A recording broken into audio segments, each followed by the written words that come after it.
জয়গুরু সুপ্রভাত। পরমপিতা রাতুল রাঙা চরণে ভক্তিপূর্ণ ভূমিষ্ঠ প্রণাম জানিয়ে শুরু করছি ইষ্ট প্রসঙ্গ থেকে পাঠ।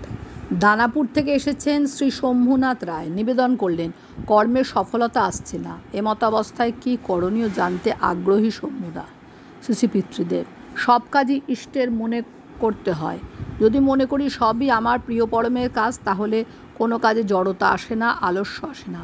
এইটি আমার কাজ, ওইটি ইষ্টের কাজ যারা মনে করে তাদেরই যত গণ্ডগোল। সব কাজই ইষ্টের, এটা মনে প্রাণে বিশ্বাস করতে হয়, শুধু মুখে মুখে বললে হয় না। জনৈক দাদা নিবেদন করলেন, স্ত্রীর সাথে বনিবনা হয় না, প্রায় ঝগড়া হয়। শ্রী পিতৃদেব ওই দাদার কথা বিস্তারিত শুনলেন। কতদিন বিয়ে হয়েছে, কত ছেলে মেয়ে, কী কারণে ঝগড়া হয় ইত্যাদি জিজ্ঞাসা করে জেনে নিলেন। শ্রী পিতৃদেব বললেন, স্বামী ঠিকমতো চললে সব ঠিক হয়ে যাবে। সীতা সাবিত্রীর মতো স্ত্রী চাই, কিন্তু নিজে শ্রীরামচন্দ্রের মতো হতে চেষ্টা করিনি, এই জন্যই যত গণ্ডগোল। তুমি নিজে ইষ্টমুখী চলনে চলো, সবাই সুন্দর হয়ে উঠবে তোমার কাছে। বহু দাদা ও মা অসুখ বিসুখের কথা নিবেদন করছেন। একসাথে বিভিন্ন দিক থেকে অনেক ব্যক্তি প্রশ্ন করে যাচ্ছেন, অসুখ বিসুখের কথাও হচ্ছে। কখনো নিবেদনকারীকে নিদান বলে দিচ্ছেন, কোনো ক্ষেত্রে কোনো চিকিৎসকের সাথে যোগাযোগ করার নির্দেশ দিচ্ছেন। এক যুবক সেলুন করেছেন, 5-6 বছর হলো। নামকরণ প্রার্থনা করলেন। শ্রী পিতৃদেব যুবকের নাম, বাড়ি, কর্মস্থল ইত্যাদি জিজ্ঞাসা করলেন। এইসব শুনে শ্রী পিতৃদেব নাম দিলেন মডার্ন হেয়ার কাটিং সেলুন। যুবকটির আরও বক্তব্য আছে। জানা গেল বয়স 30 বছর, অম্বলের ব্যারাম।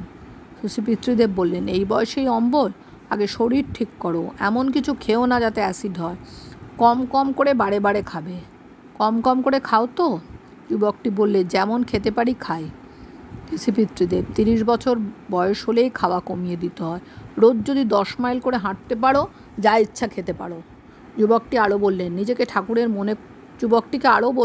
ঠাকুরের মনে করতে হয়, সবই তাঁর কাজ মনে করতে হয়। এমনি আরও বহু আর্ত ব্যক্তির নিবেদন শুনে চলেছেন একাদিক্রমে। গতকালের মতো আজও নাটমণ্ডপ থেকে উঠতে দেরি হয়ে গেল। উৎসব স্থল থেকে টেগর প্রেসে এসে শ্রী পিতৃদেব 16 জন কর্মীকে মন্ত্রপুত পাঞ্জা প্রদান করলেন। এখানে এসেও বহু দর্শনার্থী দর্শন করতে আসছেন। জগজ্যোতি দা এলেন, সঙ্গে 2 ছেলে বিশ্ববিকাশ ও জ্যোতিপ্রকাশ। ললিত দোলেদা এসেছেন, সঙ্গে স্ত্রী ও কন্যা শকুন্তলা। ললিত দা আসাম রাজ্যের সাংসদ। শ্রী পিতৃদেব ওদের দেখে খুশি হয়ে কুশল নিলেন। উৎসব দেখে ললিতদারা খুবই খুশি। বললেন, দুর্গাপুর এর আগে এসেছি 1965 সালে। কংগ্রেস সেশন হয়েছিল সেবারও লোক সমাগম হয়েছিল অনেক। শাস্ত্রীজি তখন প্রধানমন্ত্রী। কিন্তু নববর্ষ উৎসবে যে লোক সমাগম হয়েছে কংগ্রেস সেশনের চেয়ে বহুলাংশে বেশি। দুর্গাপুরের মতোই শিল্পাঞ্চলে এত সমাগম হবে ভাবতেই পারিনি। শ্রী পিতৃদেব, সবই ঠাকুরের দয়ায় হয়। এরপর ললিতদা বিনীতভাবে করজোড়ে নিবেদন করলেন, আশীর্বাদ করুন, আমি যেন সারা জীবন ইষ্ট স্বার্থ প্রতিষ্ঠায় ঠাকুরের কাজ করে যেতে পারি, আর আমার যেন মস্তিষ্ক ঠিক থাকে। বলতে বলতে ললিতদার 2 চোখ জলে ভরে গেল। শ্রী পিতৃদেব অভয় দিয়ে বললেন, ঠাকুরের চরণে মন প্রাণ অর্পণ করুন, সবই তার করুণা। ললিতদার মাথা থেকে গুরুভার যেন নেমে গেল, আশ্বস্ত বোধ করতে লাগলেন।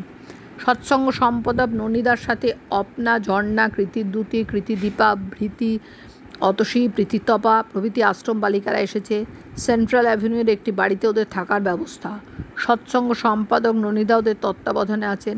শ্রী পিতৃদেব মেয়েদের সাথে কথা বলে ওদের খবর নিলেন। সর্বশ্রী ফণীন্দ্রনাথ ভট্টাচার্য, পূর্ণেন্দু নারায়ণ চৌধুরী, হরেন্দ্রনাথ জ্ঞাতিদার স্ত্রী কন্যাসহ নকুলচন্দ্র মণ্ডল আসেন দর্শনে। তারা নিজ নিজ বক্তব্য নিবেদন করেন। নাগাল্যান্ড থেকে এসেছেন শ্রী হরিপদ নন্দী। তিনি প্রাইভেটে কিছু কথা নিবেদন করলেন। শ্রী পিতৃদেব প্রত্যেকের কথা মন দিয়ে শুনে বিহিত বিধান দিচ্ছেন। যতীন বসুদার সাথে দর্শন এলেন শ্রী সচ্চিদানন্দ সাঁই। আলাপ করিয়ে দেন যতীনদা। তিনি কটকের এক্সিকিউটিভ ম্যাজিস্ট্রেট। দর্শনের খুব ইচ্ছা, তাই সঙ্গে নিয়ে এলাম। শ্রী পিতৃদেব শ্রী সাঁইদাকে দেখে খুব খুশি হলেন এবং তার কুশল নিলেন।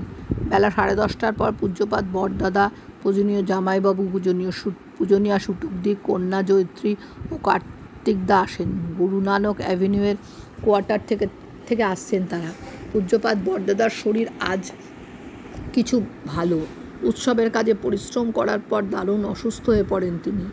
জয়িত্রী এগিয়ে এলো শ্রী পিতৃদেবের চৌকির কাছে। শ্রী পিতৃদেব ওকে আদর করতে লাগলেন। জয়গুরু বন্দে পুরুষোত্তম।